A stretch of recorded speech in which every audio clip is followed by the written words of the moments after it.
Welcome back to Ryan and Brian's Bible Bistro. I'm Ryan. Hey, and I'm Brian. And this is the Bible Bistro. Bible Bistro singing edition again. We've been doing a lot of singing this week, right? So yes, we have. Well, we're here again. Yes. Where we were last week or whenever this comes out. Time, podcast time, it never works, but we're at it's kind of like narrative time. Narrative time, but Brian, yeah.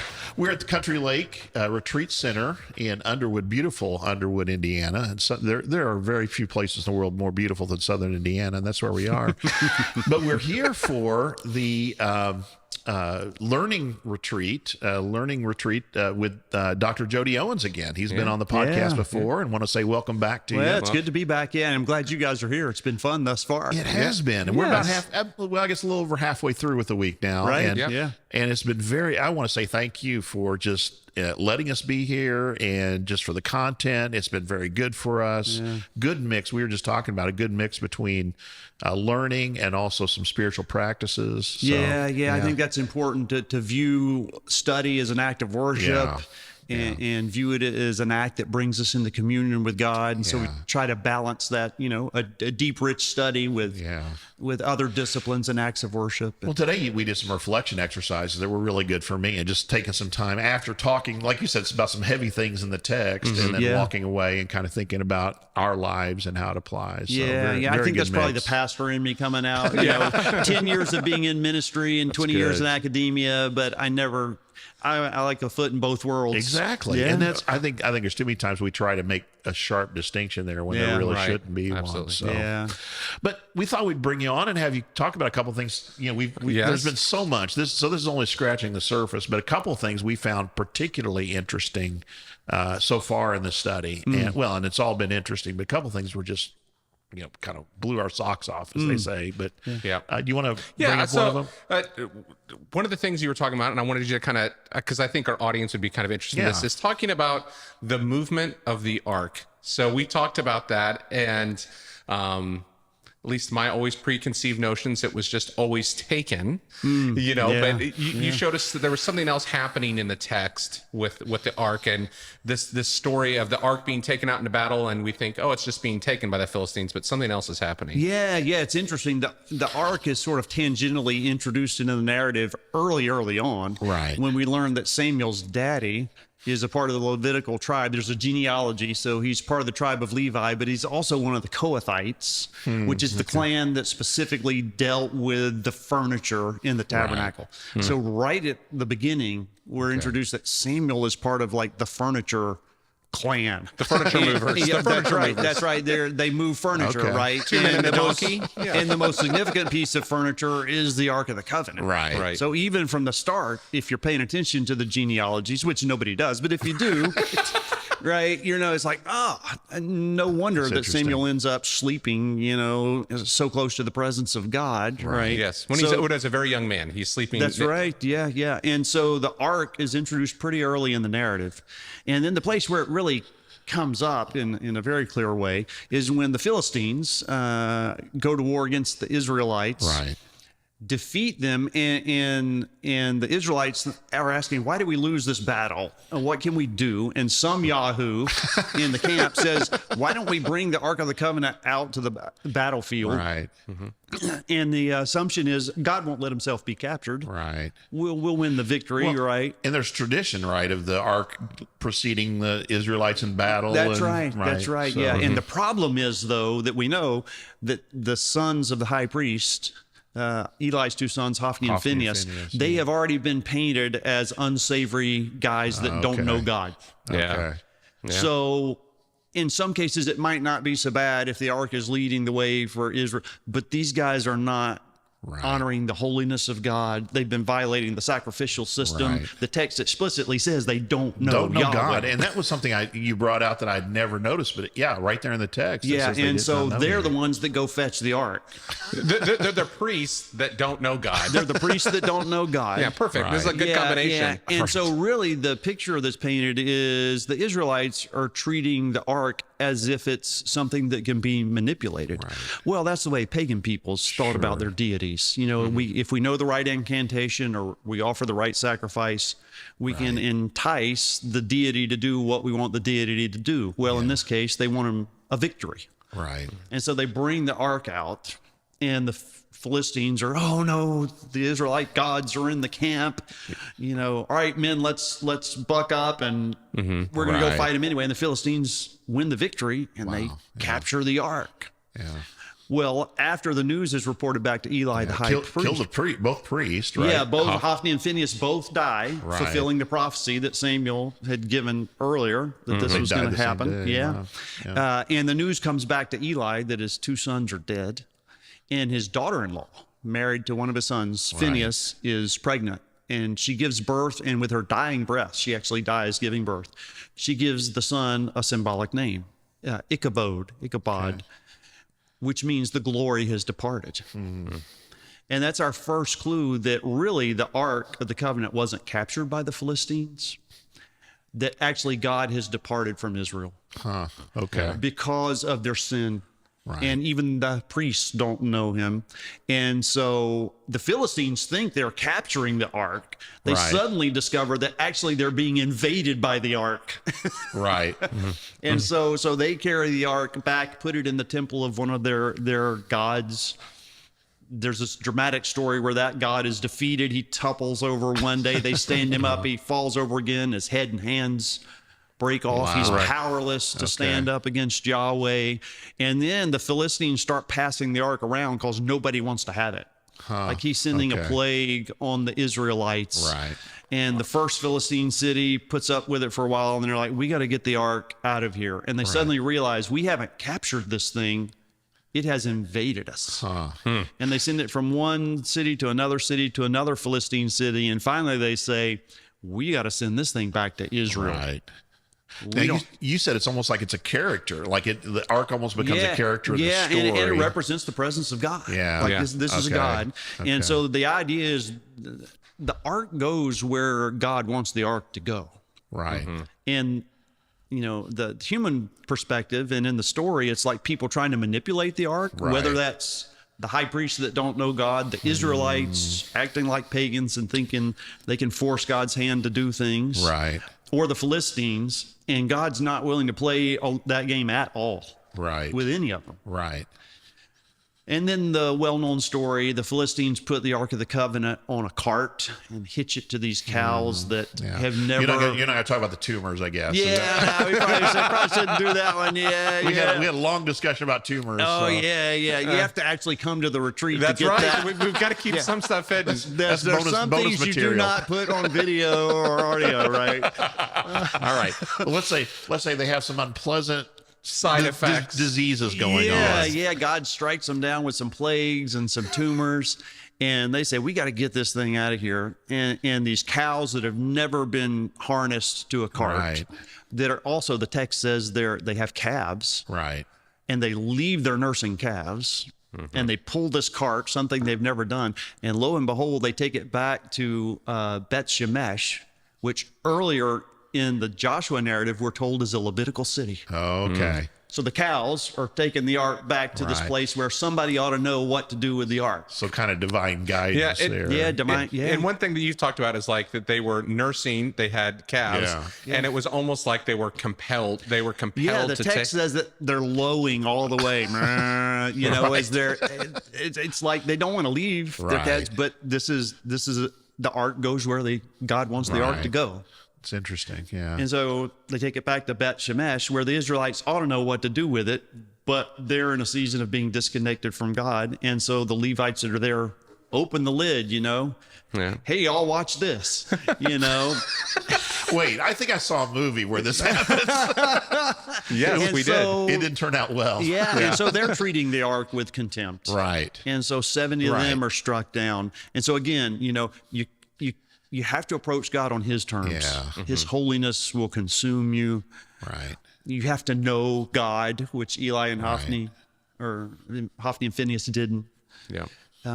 But if you trace it geographically, the story starts out in Shiloh, the Shiloh narratives. So that's the center where the tabernacle was in the early days of Samuel. The ark is captured and it's taken west to the Mediterranean coast where the Philistines are. And then when the cows bring it back, they're heading back east. And if you look at it on a map, the movement of the ark is directionally, it's headed toward Jerusalem. Huh. And Jerusalem's not even yet the center of worship at this point. Yeah, that's right. It's not yet. And we're actually in the point in the narrative where we haven't talked about the ark lately, because it ended up in this city called Kiriath Jearim, a town. Right.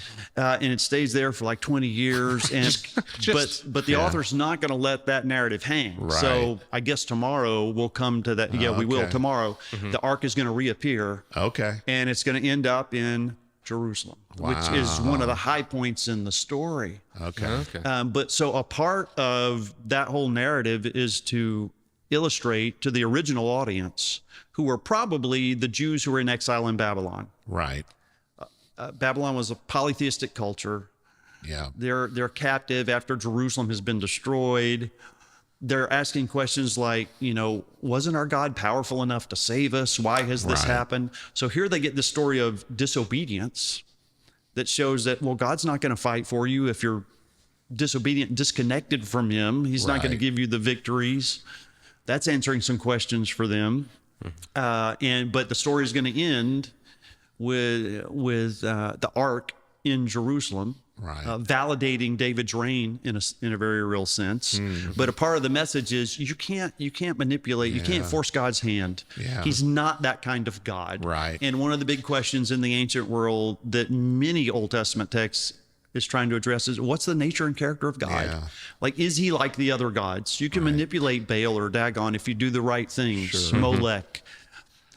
The biblical narratives teach Yahweh is not that kind of God. It's interesting you said that, because that's what I teach today about. I'll say, because I don't believe Christianity is a religion. I say religion is really an attempt to learn how to manipulate the powers or the deity or God to do your will. Sure. And instead, Christianity is seeking to find out what it means to do God's will. In other words, asking him, what does it mean? And so it becomes a relationship where I'm seeking to do the will of God. That's right. Rather than trying to get God to do my will. Yes. And so that's a timeless lesson, isn't it? I think so. That's what I found fascinating. Because you said, well, the ancient world, and I'm thinking, kind of still the way it is today. That's right. Just our idols look different. Well, and I'll even say, and well, I hope I don't get in trouble for saying this, but I'll say this sometimes when I'm teaching, even in Sunday school, and I'll say sometimes we treat Christianity that way. We treat it like it's an issue of getting God to do what we want him to do. If we just, like you said, the right incantation or the right prayer, or if I give enough or if I do enough, then I'm going to be able to twist God's arm for him to bless me in the way that I want. Kind of like Jacob wrestling with him, I guess. Right. It's like, bless me. You know? So I think it's something we need to be aware of. I think so. Yeah. I thought it was really just interesting, the idea of God departed, like the glory depart, like that's right. The word depart and not like glory was taken. Right. Yeah. Glory departed. That's right. This is God's decision. Yeah. To leave Israel. A judgment on them of some sort. That's right. It is a judgment, and he is removing his presence. Yeah. And there are a couple of places in the Psalms where the psalmist tells that story and explicitly says, Yahweh departed from Israel because of their sin. Yeah. So, we're not just making this up. The scripture interprets scripture, and the Psalms come back and explicitly say that. He's not been captured. And he's left town. Yeah, it fits with that idea. You can't, it's not like we can grasp him or take him and move him where we want him to move. Priests that don't know God are then trying to force God into a fight that he hasn't said anything about. Yeah. Well, that was great. I mean, that, like I said, when you were going through that whole thing, and like you said, there's more of it still to come. So we're looking forward to that. But the other thing we're going to talk about a little bit, so David and Goliath. I think you said one of the best stories in this whole... Everybody knows the story. Why do we even need to spend any time on it? Right. Flannel graph. But, you did make the point. A lot of times we kind of make a simplistic kind of application to say, God can help you slay your giants or whatever, even a young person like David can slay a big giant like Goliath. But you showed us some things in the language that made me think about it in a completely different way, kind of reframed the story for us. And you even kind of took it back into Genesis and kind of the creation account there. And this is where you have to see the meta narrative and some details that show up way earlier in Scripture. And so one way to frame what's going on in the whole Samuel narrative, remember Samuel is a part of this collection, Joshua, Judges, Samuel, and Kings. Right. And Joshua really begins with the entrance into the Promised Land. Right. That, this land has been promised. And I think sometimes just assume God just wanted to give the land to these people so they have a place to settle. Well, there's a whole lot more to it than that. Yeah. And I think one of the places where we see that is in the book of Numbers. Right. When the 12 spies are sent into the land. It's not the only place we see it, but that's one of the clearest places. These spies are sent into the land and to check it out, see what this land is like. And when you read that narrative, there's all kind of language in there that harkens back to the garden story and the creation story and really the first 6 chapters of Genesis. Okay.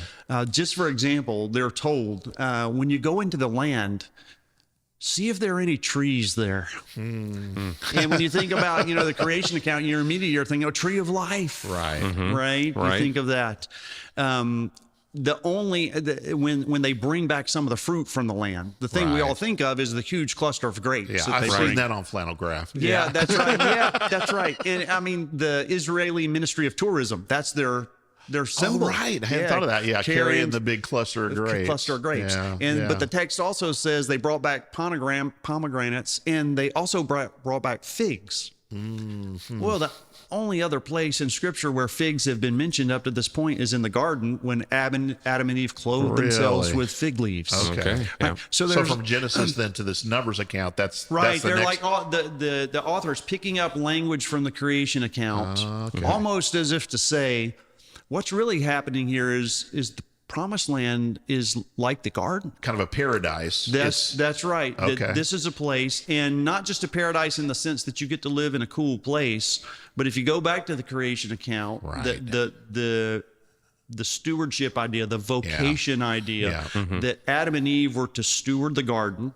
this place that represented God's kingdom and his reign and rule.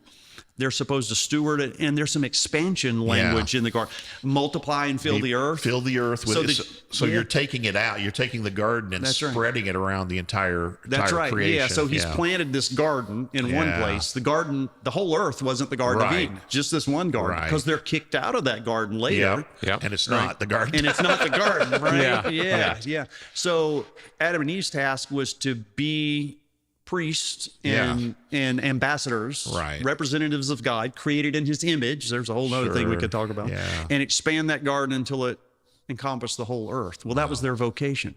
Well, here's Israel, and they're basically being invited to participate in a garden reclamation project, is the way I frame it. It's like, let me give you a new garden land. Right. And your task is to be planted in this place at the crossroads of empires. And if you will pay attention to your vocation, your calling to be a holy people, a kingdom of priests and a holy nation, you can expand my reign and rule out into the rest of the world. And I think that's the idea, that's the vision that's painted in that spy narrative. So cool. And the other thing is, when the spies come back, they say, man, it really is like a garden, the land of milk and honey and everything. They all agree. Initially they're saying, oh, it's a great land. Right. But then they say, and they pick up on some more language from the creation and those early chapters of Genesis, they say, but there are giants in the land. Okay. Giants in the land. And it makes you think of the Nephilim and the great warriors of old mentioned in Genesis chapter 6. Right, so there's more language taking us back to those early chapters of Genesis, and the 10 spies say, we don't think we can't do this. So fast forward, and you got David, who's going to be, he's anointed to be the king over this garden reclamation project. Right. And his first task after he's anointed is to face a giant. Okay. Goliath. And we just think, oh, this is a really cool story about a little kid defeating a giant. Right. Oh, no, it's much, much deeper than that. This is a huge turning point in the meta-narrative. And there's even some language in the description of Goliath's armor that harkens back, reminds us of the creation account. We're told that he has armor, scale armor.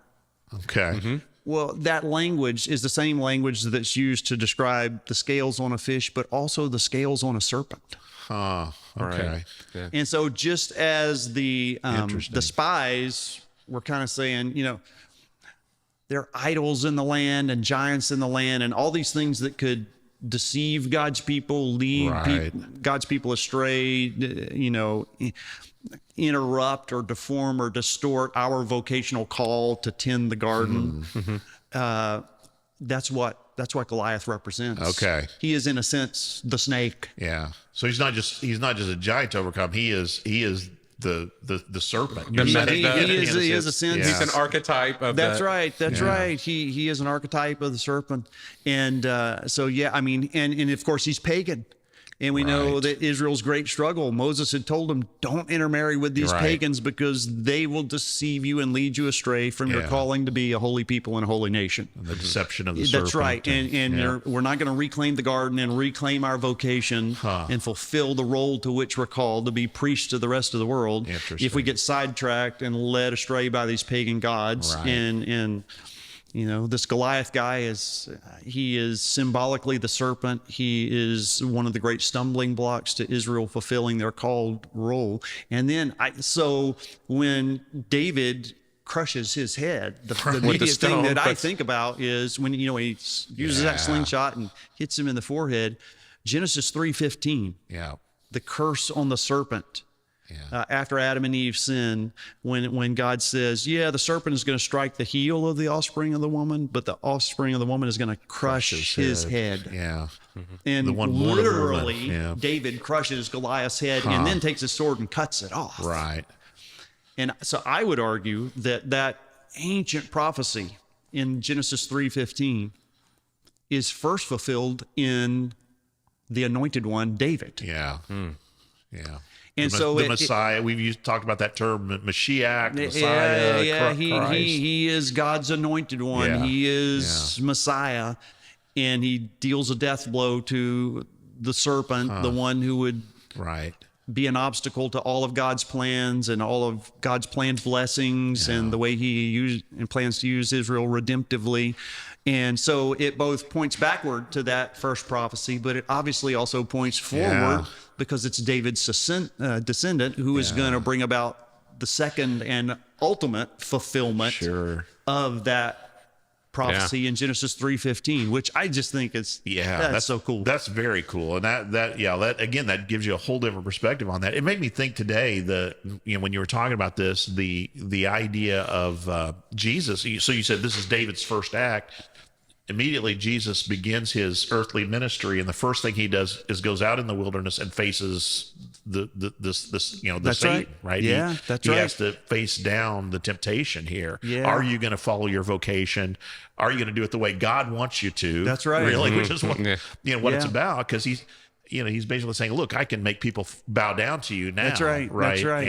And you can shortcut your vocation and not have to go through all the suffering and so forth. Yeah. And I think the readers who would have known the Samuel story, when they read the Jesus story, I think they'd make that connection. Yeah, I think so. And that's the fascinating thing. And you've made a great point this week, I think, of saying this literature, and I love it, because sometimes people are like, oh, you're looking so much into this and that kind of thing. And just say just briefly what you've talked about with, these scriptures are written and inspired by the Holy Spirit in such a way that we are supposed to come back to them. Yeah, I mean, it's not like I saw this snake creation connection the first time I read the scripture. Right. Mm-hmm. I think we live under this myth that somehow the Bible's easy. Right. I mean, we say that it's like anybody can understand. On one level, it's true. True. I mean, the gospel, the basics of the gospel message. That's right. Mm-hmm. But this literature is written in such a way that you really don't, you don't appreciate the depths of it until you just immerse yourself in it. Yeah. And of course, the ancient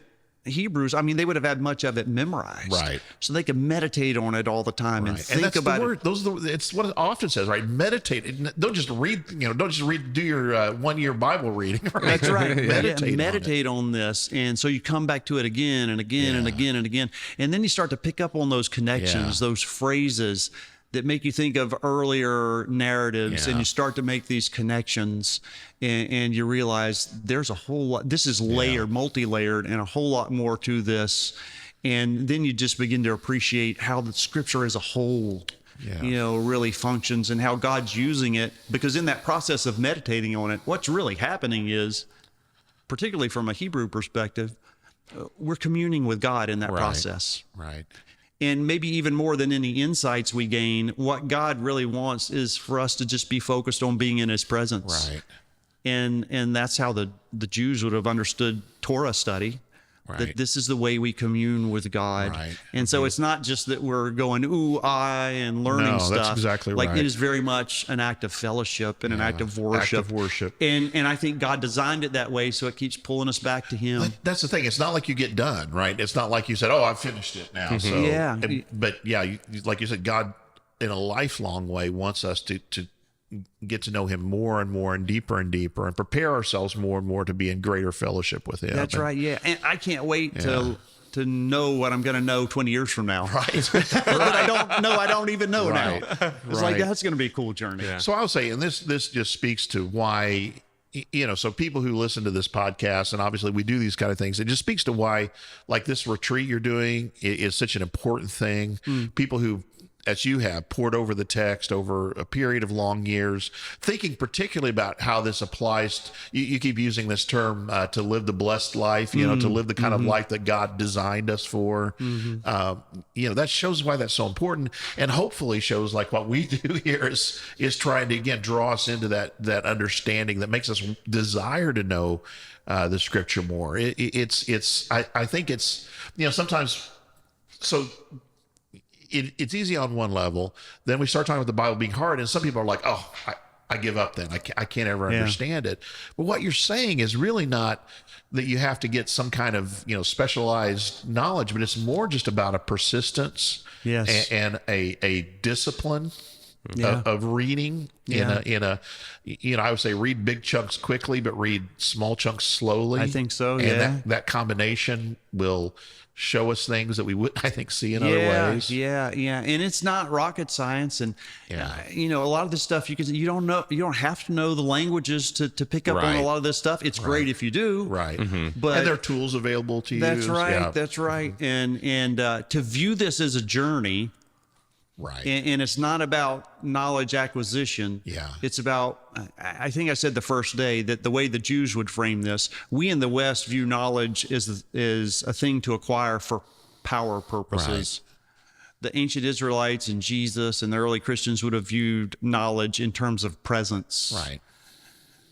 I study so I can be in the presence of God. That's good. Yeah. And that's what it's about. Yeah. And it's not about having to get all the answers right. Right. Yeah, that's it's good. About coming back to God again and again and again and again. Yeah.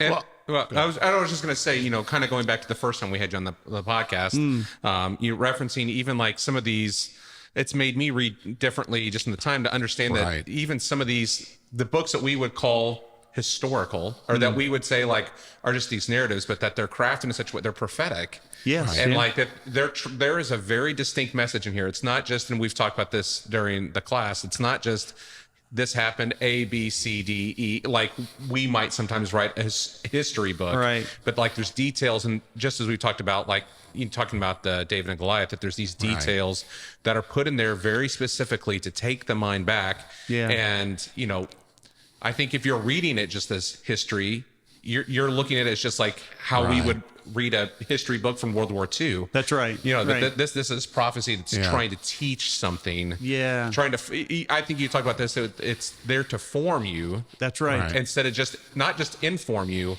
form you in the process. Yeah. And it is very much a process. Yeah. And the more you immerse yourself in it, the more you see those connections. And I like to use the analogy all the time for people that are MCU fans, the Marvel Cinematic Universe.